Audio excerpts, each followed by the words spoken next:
आणि आता बातमी रयत शिक्षण संस्थेच्या बैठकीतील एका किस्स्याची आहे। साताऱ्यामध्ये रयत शिक्षण संस्थेच्या बैठकीनिमित्तानं अजित पवार आणि शरद पवार हे एकत्र आले होते आणि या बैठकीचा एक व्हिडिओ समोर आलेला आहे। या व्हिडिओमध्ये दोन्ही नेते शेजारी शेजारी बसलेले दिसतायत।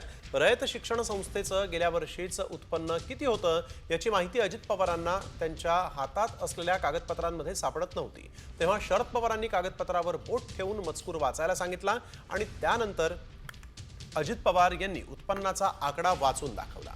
सध्या हा व्हिडिओ जो आहे तो चर्चेचा विषय ठरलेला आहे।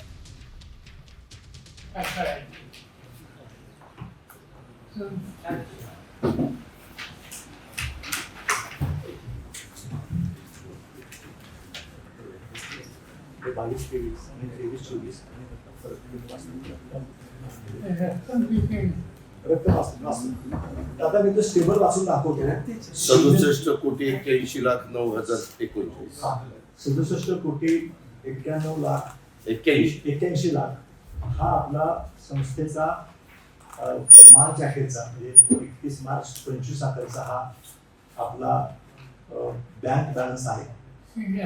शिल्लक एका वर्षातली वाढ आहे। म्हणजे मागचे दोन्ही आकडे सर वाढतो। 23-24 मध्ये 766 कोटी रुपयाचं आपलं टोटल हे होतं, ठेवी होत्या, ठेवी आणि बँक बॅलन्स